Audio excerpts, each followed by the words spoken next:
প্রধানমন্ত্রী নরেন্দ্র মোদী ইতিমধ্যেই কিন্তু একটি প্রকল্প চালু করেছে, যে প্রকল্পের নাম হলো প্রধানমন্ত্রী ফ্রি কোচিং স্কিম। যে প্রকল্পের মাধ্যমে ছাত্রছাত্রীরা ফ্রিতে কোচিং করার সুযোগ পাবে, পাশাপাশি কিন্তু মাসিক 4,000 টাকা স্কলারশিপ পেয়ে যাবে।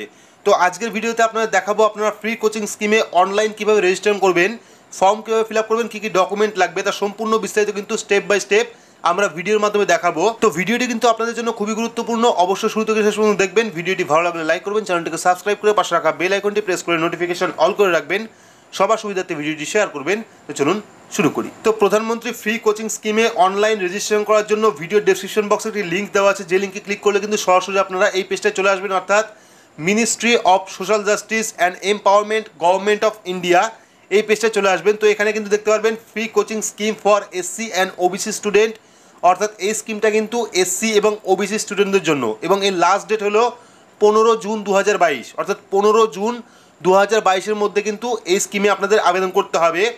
এবং এখানে কিন্তু আপনারা ফার্স্ট ইনস্টলমেন্ট, অর্থাৎ এই যে স্কিমটা চলছে সেই স্কিমের যে ফার্স্ট ইনস্টলমেন্টের সুবিধা পেয়েছে বা যারা যারা পেয়েছে তার লিস্ট কিন্তু এখানে আপলোড করা আছে। তো চাইলে আপনারা ক্লিক হেয়ারে ক্লিক করে এখান থেকে আপনারা ফার্স্ট ইনস্টলমেন্টে কারা কারা টাকা পেয়েছে বা সুযোগ সুবিধা কারা কারা পেয়েছে তার লিস্ট কিন্তু দেখতে পারবেন।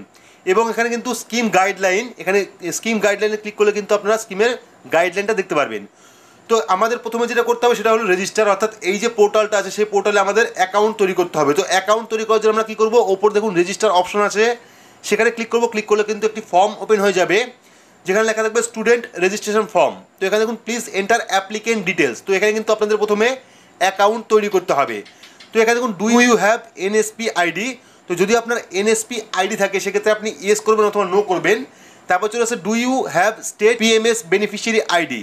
যদি আপনার কাছে রাজ্যের পিএমএস বেনিফিশিয়ারি আইডি থাকে সেক্ষেত্রে আপনি ইয়েস করতে পারেন অথবা নো করতে পারেন। করার পর ক্যাটাগরি, তো এখান থেকে আপনাদের ক্যাটাগরি সিলেক্ট করতে হবে, অর্থাৎ এসসি না ওবিসি সেটা আপনার সিলেক্ট করবেন। সিলেক্ট করার পর এখানে আপনার নেম, অর্থাৎ আপনার নাম পুরোটাই লিখতে হবে, নাম দিয়ে পদবি দিয়ে লেখার পর ফাদার্স নেম, বাবার পুরো নাম লিখতে হবে, লেখার পর জেন্ডার মেল না ফিমেল না আদার্স সেটা সিলেক্ট করবেন। সিলেক্ট করার পর মোবাইল নাম্বার, এখানে কিন্তু মোবাইল নাম্বারটা অবশ্যই লাগবে, মোবাইল নাম্বারটা দেবেন। দেওয়ার পর ইমেল অ্যাড্রেস, তো ইমেল অ্যাড্রেসটাও কিন্তু অবশ্যই লাগবে, সেক্ষেত্রে আপনারা ইমেল অ্যাড্রেস দেবেন, সেটাই কিন্তু আপনার ইউজার আইডি হবে, অর্থাৎ ইমেল অ্যাড্রেসটাই কিন্তু আপনার ইউজার আইডি হবে। তারপর ডেট অফ বার্থ, তো ডেট অফ বার্থ আপনারা আধার কার্ড অনুযায়ী দেবেন। তো ক্যালেন্ডারে ক্লিক করবেন, ক্লিক করে এখানে তারিখ, মাস এবং সাল সিলেক্ট করে আপনার ডেট অফ বার্থটা বসাবেন। বসানোর পর এখানে পাসওয়ার্ড, তো এখানে কিন্তু আপনাদের স্ট্রং পাসওয়ার্ড ইউজ করতে হবে, অর্থাৎ আপনার নাম দিয়ে অক্ষর দিয়ে এবং স্পেশাল ক্যারেক্টার দিয়ে একটি পাসওয়ার্ড তৈরি করবেন।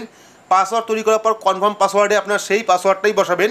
বসানোর পর state of passing 10th exam, অর্থাৎ আপনি কোন স্টেট বা কোন রাজ্য থেকে 10th এক্সাম পাস করেছেন সেটা আপনার এখান থেকে স্টেট অর্থাৎ রাজ্য সিলেক্ট করে নেবেন। সিলেক্ট করার পর এখানে 10th বোর্ড সার্টিফিকেট নাম্বার, অর্থাৎ মাধ্যমিকের সার্টিফিকেট নাম্বার কিন্তু এখানে বসাতে হবে। বসানোর পর year of passing 10th board, ঠিক আছে। তো আপনি দশম শ্রেণী অর্থাৎ মাধ্যমিকে কোন বোর্ড থেকে কত সালে পাস করেছেন, অর্থাৎ কত সালে আপনি 10th পাস করেছেন সেটা কিন্তু আপনাকে লিখতে হবে, অর্থাৎ সালটা কিন্তু লিখতে হবে। লেখার পর ক্যাপচা কোড, অর্থাৎ যে ক্যাপচা কোডটা শো করছে সেই ক্যাপচা কোডটা ফিল করবেন। যদি ক্যাপচা কোড বুঝতে কোনো রকম প্রবলেম হয় সেক্ষেত্রে আপনারা রিফ্রেশ করবেন, তাহলে কিন্তু পরবর্তী আরও একটি ক্যাপচা কোড চলে আসবে। সেই ক্যাপচা কোডটা বসিয়ে এখানে রেজিস্টার অপশনে ক্লিক করবেন। তো রেজিস্টার অপশনে ক্লিক করলে কিন্তু আপনার অ্যাকাউন্ট তৈরি হয়ে যাবে, এবং অ্যাকাউন্ট তৈরি হয়ে যাওয়ার পর আপনারা কী করবেন, লগ ইন অপশনে ক্লিক করবেন। ক্লিক করলে কিন্তু আপনাকে ইউজার আইডি এবং পাসওয়ার্ড বসিয়ে এখানে লগ ইন করতে হবে। তো আপনার ইউজার আইডি হবে আপনার ইমেল, এবং পাসওয়ার্ড যে পাসওয়ার্ডটা আপনি বানিয়েছিলেন সেই পাসওয়ার্ড এখানে বসাবেন। বসানোর পর এখানে যে ক্যাপচা কোডটা শো করছে সেই ক্যাপচা কোডটা বসাবেন। বসানোর পর সাইন ইন অপশনে ক্লিক করবেন। তো সাইন ইন অপশনে ক্লিক করে কিন্তু আপনার প্রোফাইলটা ওপেন হয়ে যাবে, এবং প্রোফাইল ওপেন হলে কিন্তু আপনাকে এখানে দুটি অপশন পাবেন, একটা হলো অ্যাপ্লিকেশন ফর্ম এবং একটা হলো ডকুমেন্ট পেজ। তো প্রথমে আপনাদের অ্যাপ্লিকেশন ফর্মটা ফিল আপ করতে হবে, তার জন্য আপনারা কী করবেন, অ্যাপ্লিকেশন ফর্মের উপর ক্লিক করবেন। ক্লিক করলে কিন্তু আপনার সামনে একটি বড় ফর্ম চলে আসবে, যে ফর্মটা কিন্তু পুরোটাই আপনাদের ফিল আপ করতে হবে। তো এখানে দেখতে পাচ্ছেন পার্সোনাল ইনফরমেশন। তো এখানে যেহেতু আপনি অ্যাকাউন্ট তৈরি করেছেন সেক্ষেত্রে কিন্তু আপনার ফার্স্ট নেম অর্থাৎ full name, father's name, gender, date of birth, mobile number, email address চলে আসবে। তো যদি আপনি 18 বছরের ওপরে হন সেক্ষেত্রে আপনি এখানে ইয়েস করতে পারেন অথবা নো করতে পারেন। দেওয়ার পর এখানে আধার নাম্বার বা অ্যাপ্লিকেশন আইডি, তো যদি আপনার কাছে আধার কার্ড থাকে সেক্ষেত্রে আপনি আধার কার্ড নাম্বার দেবেন। যদি আপনার কাছে অ্যাপ্লিকেশন আইডি থাকে সেক্ষেত্রে আপনি এখানে অ্যাপ্লিকেশন আইডি দিতে পারেন। তো অ্যাপ্লিকেশন আইডি দেওয়ার পর do you belong to minority category, যদি আপনি মাইনরিটি ক্যাটাগরি থেকে বিলং করেন সেক্ষেত্রে আপনি ইয়েস করতে পারেন অথবা নো করতে পারেন। দেওয়ার পর যদি আপনি প্রতিবন্ধী হন অর্থাৎ শারীরিক অক্ষমতা থাকে আপনার সেক্ষেত্রে আপনি ইয়েস করবেন অথবা নো করবেন। নো করার পর ম্যারিটাল স্ট্যাটাস, যদি আপনি বিবাহিত হন সেক্ষেত্রে ম্যারিডে ক্লিক করবেন। যদি আপনি অবিবাহিত হন সেক্ষেত্রে আপনি আনম্যারিডে ক্লিক করবেন। যদি আপনি ডিভোর্সি হন সেক্ষেত্রে ডিভোর্সে ক্লিক করবেন। যদি আপনি সেপারেট হন সেক্ষেত্রে সেপারেটে ক্লিক করবেন। ক্লিক করার পর এখানে স্টেট, এখান থেকে আপনার স্টেট সিলেক্ট করবেন। সিলেক্ট করার পর ডিস্ট্রিক্ট সিলেক্ট করার পর এখানে দেখুন কারেন্ট অ্যাড্রেস। তো আপনার কারেন্ট অ্যাড্রেস বর্তমানে কোনটা আছে সেটা আপনি লিখবেন এখানে। প্রথমে অ্যাড্রেস দেবেন ফুল, দেওয়ার পর স্টেট সিলেক্ট করবেন। সিলেক্ট করার পর ডিস্ট্রিক্ট সিলেক্ট করবেন। সিলেক্ট করার পর পিনকোড সিলেক্ট করবেন। সিলেক্ট করার পর এখানে ধরুন পার্মানেন্ট অ্যাড্রেস। তো যদি আপনার কারেন্ট অ্যাড্রেস এবং পার্মানেন্ট অ্যাড্রেস একই হয় সেক্ষেত্রে আপনি এখানে ইয়েস করবেন অথবা নো করবেন। যদি আপনি ইয়েস করেন সেক্ষেত্রে কিন্তু আপনাকে আর অ্যাড্রেস বসাতে হবে না। যদি আপনি নো করেন সেক্ষেত্রে কিন্তু আপনাকে সেই অ্যাড্রেস অর্থাৎ পার্মানেন্ট অ্যাড্রেস কিন্তু বসাতে হবে। দেওয়ার পর এক্সামিনেশন ডিটেলস, অর্থাৎ এখান থেকে আপনার কোর্সটা সিলেক্ট করতে হবে। তো এখান থেকে আপনার কোন কোর্স করছেন সেই কোর্সটা সিলেক্ট করবেন। সিলেক্ট করার পর এখানে কোয়ালিফিকেশান এক্সামিনেশন ডিটেলস। তো এখান থেকে আপনাদের কোয়ালিফিকেশান এক্সামিনেশন কোর্স নেম অর্থাৎ কোর্সের নাম দিতে হবে। দেওয়ার পর স্ট্যাটাস দিতে হবে। দেওয়ার পর এখানে 10th বা 12 এক্সামিনেশন ডিটেলস। তো এখান থেকে নেম অফ কলেজ বা ইনস্টিটিউট লিখবেন, অর্থাৎ কোন কলেজে পড়ছেন বা কোন ইনস্টিটিউটে পড়ছেন সেটা লিখবেন। লেখার পর স্টেট সিলেক্ট করবেন, ডিস্ট্রিক্ট সিলেক্ট করবেন। সিলেক্ট করার পর অ্যাড্রেস অফ কলেজ বা ইনস্টিটিউট। তো এখান থেকে আপনার কলেজের বা ইনস্টিটিউটের অ্যাড্রেসটা লিখবেন। লেখার পর অ্যাড্রেস দেওয়ার পর এখানে স্ট্রিম, আর্ট না কমার্স না সায়েন্স না আদার্স সেটা সিলেক্ট করবেন। সিলেক্ট করার পর ইয়ার অফ পাসিং, এখানে ইয়ার অফ পাসিং সিলেক্ট করবেন, কত সালে আপনি পাস করেছেন সেটা সিলেক্ট করবেন। সিলেক্ট করার পর স্কোরিং সিস্টেম, তো এখান থেকে আপনারা সিলেক্ট করবেন স্কোরিং সিস্টেম। সিলেক্ট করার পর এখানে percentage of marks as per marksheet. তো আপনার মার্কশিটে কত পার্সেন্টেজ আছে সেটা সিলেক্ট করবেন, সেটা লিখবেন। লেখার পর ফার্স্ট সাবজেক্ট এখানে দেবেন, ফার্স্ট সাবজেক্ট, তারপর second subject, third subject, fourth subject, fifth subject এবং সিক্সথ সাবজেক্ট। দেওয়ার পর এখানে টোটাল মার্কস অর্থাৎ কোন সাবজেক্টে আপনি কত মার্কস পেয়েছিলেন সেটা লিখবেন। লেখার পর পার্সেন্টেজ, কোন সাবজেক্টে আপনি কত পার্সেন্টেজ পেয়েছেন সেটা কিন্তু লিখবেন, পার্সেন্টেজ লিখবেন। লেখার পর এখানে হাই স্কুল অর্থাৎ 10th এক্সামিনেশন ডিটেলস, এখানে কিন্তু 10th এক্সামিনেশন ডিটেলসের ডিটেলস দিতে হবে। নেম অফ কলেজ ইনস্টিটিউট এখানে লিখবেন। লেখার পর স্টেট অর্থাৎ কোন রাজ্যের থেকে আপনি 10th এক্সামিনেশন পাস করেছেন সেটা লিখবেন।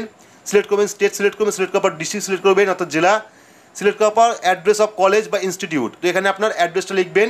লেখার পর সাবজেক্ট, এখানে সাবজেক্ট লিখে দেবেন। লেখার পর ইয়ার অফ পাসিং, কত সালে আপনি 10th এক্সাম পাস করেছেন সেটা সিলেক্ট করবেন। এখান থেকে ইয়ার সিলেক্ট করবেন। সিলেক্ট করার পর এখানে স্কোরিং সিস্টেম এখান থেকে সিলেক্ট করে নেবেন। সিলেক্ট করার পর পার্সেন্টেজ অফ মার্কশিট, তো এখান থেকে পার্সেন্টেজ সিলেক্ট করবেন। সিলেক্ট করার পর এখানে দেখুন ফার্স্ট সাবজেক্ট, তো এখান থেকে সাবজেক্ট আপনারা সিলেক্ট করে নেবেন। সিলেক্ট করার পর টোটাল মার্কস এবং পার্সেন্টেজ দেবেন। দেওয়ার পর এখানে দেখুন তারপর চলেছে bank account details of candidate.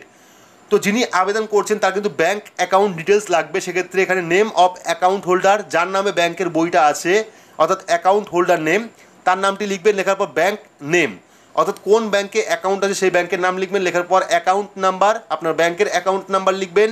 লেখার পর আইএফএসসি কোড, এখানে আপনার ব্যাংকের আইএফএসসি কোডটা বসিয়ে দেবেন। আইএফএসসি কোড বসানোর পর এখানে চলে আসে total income of all source of family members, অর্থাৎ আপনার ফ্যামিলিতে বর্তমানে কয়জন সদস্য আছে সেই সদস্যর মধ্যে কারা কারা ইনকাম করে বা কত ইনকাম করে। তো এখানে দেখতে পাচ্ছেন relationship, name, age, employment, nature of employment, income, ঠিক আছে, আইটিআর স্ট্যাটাস। তো প্রথমে বাবার ইনকাম অর্থাৎ প্রথমে বাবার নাম লিখতে হবে। লেখার পর বাবার বয়সটা লিখতে হবে। লেখার পর বাবা কোন কাজটি করছে, স্যালারিড, সেলফ এমপ্লয়মেন্ট না আদার্স, সেটা সিলেক্ট করবেন। সিলেক্ট করার পর বাবার মান্থলি ইয়ারলি ইনকাম কত, বাবার বার্ষিক ইনকাম কত সেটা লিখতে হবে। লেখার পর এখানে যদি আইটিআর ফাইল থাকে সেক্ষেত্রে ইয়েস করবেন অথবা নো করবেন। লেখার পর যদি আপনার মা কোনো রকম ইনকাম করে সেক্ষেত্রে মার নাম লিখবেন। লেখার পর এজ লিখবেন, বয়স লিখবেন। লেখার পর কোন কাজটি করছে, যদি না কাজ করে সেক্ষেত্রে আদার্স করে দেবেন। দেওয়ার পর ইনকাম কত আছে সেটা লিখবেন, অর্থাৎ বছরে ইনকাম কত আছে সেটা লিখবেন। লেখার পর এখানে যদি আরও দিতে চান সেক্ষেত্রে দেবেন। মেম্বার অ্যাড করতে চাইলে এখান থেকে অ্যাড করতে পারবেন। লেখার পর এখানে ডিক্লারেশন, তো এখানে সিলেক্ট অ্যাকশনে ক্লিক করবেন। ক্লিক করার পর এখানে প্রথম যে অপশনটা সেই অপশনে ক্লিক করবেন। ক্লিক করার পর সাবমিট ফর্মে ক্লিক করলে কিন্তু আপনার ফর্মটি সাবমিট হয়ে যাবে। এরপরে আপনাকে দিতে হবে ডকুমেন্ট, অর্থাৎ ডকুমেন্ট পেজে যাবেন, ক্লিক করবেন। ক্লিক করলে কিন্তু আপনার এখানে ডকুমেন্ট পেজটি চলে আসবে।